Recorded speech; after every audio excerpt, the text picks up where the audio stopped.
Welcome back to my channel. If you're new, my name's Ariella and I make videos about medical school, lifestyle, and education. And if you're interested, just keep on watching. So I just got back from break a couple days ago. I had 2 days of school and then now it's the weekend.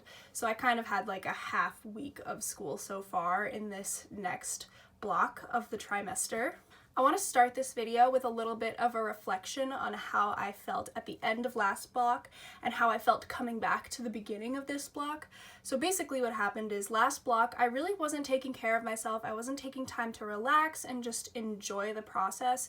I wasn't working out like I normally do, and so I ended up feeling really stressed and overwhelmed at the end of the semester.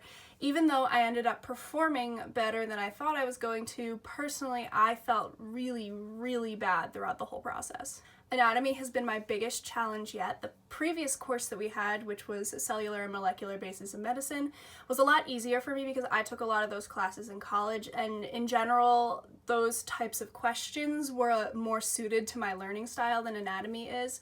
Anatomy, you have to basically, it's all first order questions, so you either know the information or you don't, and it's so much information that I wasn't used to memorizing this type of volume that I definitely got overwhelmed, and yeah, it's been pretty difficult so far. I guess basically now I understand why people say your first semester of medical school feels like drinking out of a fire hose, because this would have been my first semester had the anatomy lab not been remodeled during my first semester. So I had a great break filled with absolutely no medicine. I did no work. I got to spend a lot of time with family and friends, and when I came back, I started to feel really negatively about being back here because I was really lonely after spending so much time with my family, and I was not ready to accept on the stress and responsibility that I had left in last semester. Basically, I was feeling incredibly burnt out at the end of my break. Today's video is about how to avoid burnout, and this block of the semester or the trimester, I'm really determined to incorporate more relaxing and more me time. And so I want to talk a little bit today about what I do to avoid burnout and how I'm going to make this semester a little bit better for me, which I mentioned in my last video. That was one of my resolutions, is to figure out how to study more effectively so that I can have more time to relax and I feel way less overwhelmed.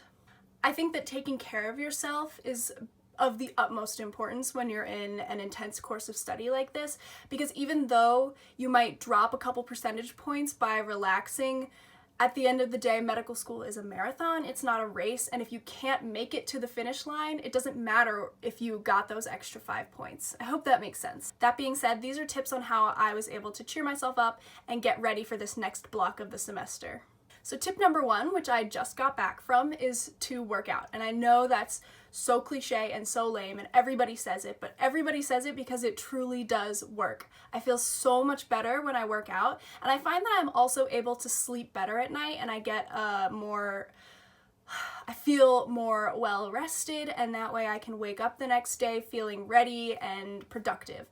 So working out in the morning is what works for me. I feel like I'm most productive when I get my workout out of the way, and then I can do everything that I want to do. Working out for me is less about what I end up looking like at the end of it, and more about how I feel and how it significantly improves my mental state. For the entire first half of the semester, I guess for the entire first half of the academic year, I didn't really work out that consistently, and you could definitely tell my mental state towards the end before this break was really poor. My next tip, which I've talked about before, is to save an hour before bed to just relax and do something that you enjoy. So usually for me that means like watching YouTube videos or watching an episode of a TV show. I just watched that documentary, Don't F with Cats, on Netflix, and then because I was interested in true crime, which is like my guilty pleasure, I love true crime podcasts, and so because I was interested in that, Netflix recommended to me a show that they made based off a podcast series that I love called Dirty John, and so I've been watching an episode of that like a couple nights a week, and that's been really cool. Another thing that I've been doing that's been helping me with feeling kind of lonely is reading, which it feels like you don't have a ton of time to do in medical school, but an hour of reading every night before bed I think is way better because I'm not looking at a screen and it's helping me wind down. My personal vice is Harry Potter. I love the Harry Potter series and I feel like I can just reread them over and over and over again. So my boyfriend for Christmas got me the book set of Harry Potter since I had been reading them on like my iPad and stuff. And so that has been really awesome. It's really easy to get absorbed into your own world when you're in medical school where you're stressed and everyone around you is stressed and everyone's panicking. So it's nice to be able to read a book and kind of escape that for a short period of time. Kind of along those same lines is to not forget to talk to your family and your friends. So again, you can get absorbed into the world of medicine and being so stressed all the time, but I make a point to call my family members, my boyfriend, as much as I can. Usually I'll do it when I'm in the car and I'm driving super bored in traffic on the way to school or on the way home. It doesn't take up a lot of my studying time because I obviously can't study while I'm driving, and I get like a good chunk of time where I talk to them and find out what's going on in their lives as well, and I can update them on mine. This is a quick one, but don't forget personal hygiene. Like, keep brushing your teeth, keep washing your face, make sure your shower doesn't grow that like nasty pink bacteria on it. So my position might have changed because my boyfriend called me, but hopefully it's relatively the same. My next tip is to start up a caffeine addiction. Okay, so obviously that's a joke. Don't become addicted to caffeine. But what I specifically want to talk about is the fact that I drink my caffeine in the morning so that I avoid that late night buzz where I can't go to sleep because I had a coffee at 3 p.m. So usually what I do every day is I do 1 shot of espresso in the morning before the gym, and then I do 1 latte after the gym while I'm sitting in class. So that's about, well, 2 shots of espresso is about 1.5 cups of normal coffee in terms of caffeine content. And then if I really need something like between the hours of 12 and 3, I'll have a green tea or a black tea, but I don't let myself have any additional caffeine after 3 p.m. so that I can get a good night's sleep. My next tip that I want to start doing more, like I said, I want to start cooking, but I think it's a really good idea to plan your meals ahead of time if you don't like cooking during the week. So I find that I really definitely don't have time to cook during the week. So on the weekends, I like to plan and prep my meals. If you do like cooking and you have the time to do it during the day, use it as like a midday break from school and try not to think about it. Maybe that's the time when you can call your family while you're cooking.